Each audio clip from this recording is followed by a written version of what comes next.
আসসালামু আলাইকুম বন্ধুরা, কেমন আছেন সবাই? আশা করি ভালো আছেন। তো বন্ধুরা, আজকে একটি বিষয় নিয়ে আপনাদের সাথে শেয়ার করব। বিষয়টি জানি না কার কাছে কেমন মনে হবে, তবে আমি মনে করি অনেকেই জানে না এই বিষয়টি। আর অনেকেই আপনাদের ভিতরে আমাকে প্রশ্ন করেছেন, বিভিন্ন কমেন্ট করেন, কল করেন এবং এসএমএস পর্যন্ত করেন আমার কাছে। তো তাদের উপর ভিত্তি করে আজকের এই ভিডিওটি আমি তৈরি করেছি। আশা করি আজকের এই ভিডিওটি আপনারা প্রথম থেকে শেষ পর্যন্ত দেখবেন। তো বন্ধুরা, আপনারা যদি আমার চ্যানেলে নতুন হয়ে থাকেন তাহলে আমার চ্যানেলটি অবশ্যই সাবস্ক্রাইব করবেন এবং বেল আইকনটি ক্লিক করে রাখবেন যেন পরবর্তীতে নতুন কোনো ভিডিও আপডেট আপনার কাছে যায়। Hey there. Subscribe to my channel. And also press this bell icon.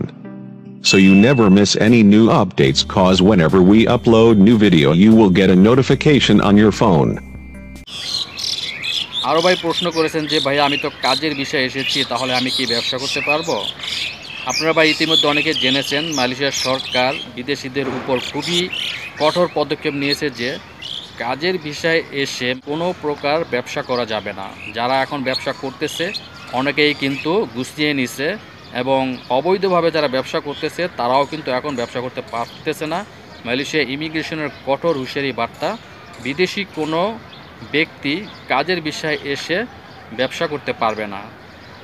তো আপনারা অনেকেই দেখেছেন, টিভি নিউজে দেখেছেন কিভাবে অভিযান চলতেছে, বিভিন্ন অবৈধভাবে ব্যবসা বাণিজ্য করতেছে কাজের বিষয়ে এসে। তো আশা করি আপনারা বুঝতে পারছেন।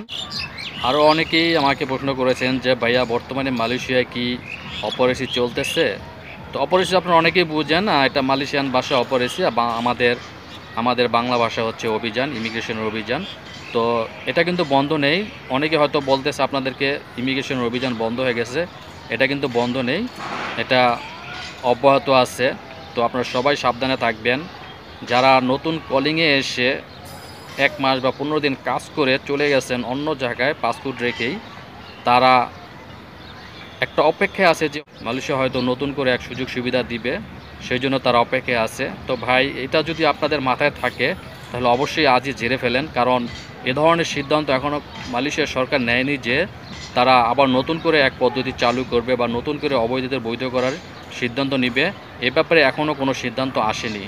তো আশা করি আপনারা বুঝতে পারছেন, যখন নতুন কোনো পদ্ধতি আসবে, নতুন কোনো নিয়ম বা নতুন কোনো আইন আসবে, তো অবশ্যই আপনারা জানতে পারবেন। তো বন্ধুরা, গত ভিডিওতে কিন্তু আপনাদেরকে আমি বলেছি যে আমি বর্তমানে এখন বাংলাদেশে আসছি, হয়তো সপ্তাহ 2 আমি থাকবো, তারপর আবার চলে যাব মালয়েশিয়াতে। তো আপনারা যারা আমাকে এসএমএস করেছেন বা কল করেছেন, হয়তো অনেকের অ্যান্সার আমি দিতে পারিনি, তার জন্য আমি খুবই দুঃখিত। এবং যারা আমাকে কল করতে চান বা আমার সাথে যোগাযোগ করতে চান, আমার আগের নাম্বারই আছে, সেই নাম্বারে আপনারা ইমো এবং হোয়াটসঅ্যাপ করতে পারেন। আমি যতটুকু পারি অ্যান্সার দেওয়ার চেষ্টা করব। বাংলাদেশে আসছি, হয়তো আরেকটু বিজি থাকি বা আরেকটু ব্যস্ত থাকবো, তারপরও শত ব্যস্ততার মাঝখানেও আপনাদের জন্য একটু সময় বের করে নিব কমেন্টের উত্তর দেওয়ার জন্য। আরেক ভাই আমাকে প্রশ্ন করেছিলেন যে ভাইয়া বর্তমানে যে ক্যাটাগরি ভিসাতে মালয়েশিয়ার লোক নিচ্ছে, এই ক্যাটাগরি ভিসা কি কলিং ভিসার আওতায় পড়ে? তো ভাইয়া, আপনি আশা করি আমার ভিডিওটি দেখেন, তাহলে আপনি আপনার প্রশ্নের উত্তরটি পেয়ে যাবেন। ক্যাটাগরি ভিসা আসলে কলিং ভিসার আওতায় পড়ে না। ক্যাটাগরি ভিসাটা হচ্ছে professional visa, are calling visa হচ্ছে সম্পূর্ণই আলাদা। এটা আপনারা হয়তো অনেকেই জানেন বা অনেকেই জানেন না। কলিং ভিসা হচ্ছে মালয়েশিয়ার সরকার কর্তৃক অনুমোদিত এবং ফ্যাক্টরি থেকে আপনার পাসপোর্টের নামে আপনাকে যে ভিসা অ্যাপ্রুভাল বা ভিসা যে প্রসেসিং করা হয়, আপনাকে ডাকা হয়, সেটাই হচ্ছে মালয়েশিয়া কলিং ভিসা। তো কলিং ভিসার সাথে ক্যাটাগরি 3 ভিসার সাথে কোনো সামঞ্জস্য নেই, এটা সম্পূর্ণই আলাদা। আর ক্যাটাগরি 3 ভিসাটা সম্পূর্ণ ভিন্ন পদ্ধতি। এক্ষেত্রে দেখা যাচ্ছে যে কলিং ভিসা আপনাকে সম্পূর্ণ যাচাই বাছাই করে আসতে হয়, আর ক্যাটাগরি 3 ভিসাটা আপনাকে মেডিকেল করাবে না। সম্পূর্ণ মালয়েশিয়া এসে তারপরে হয়তো তারা মেডিকেল করালে তো করলো, না করলে নাই, তারা ভিসা প্রসেসিং করে।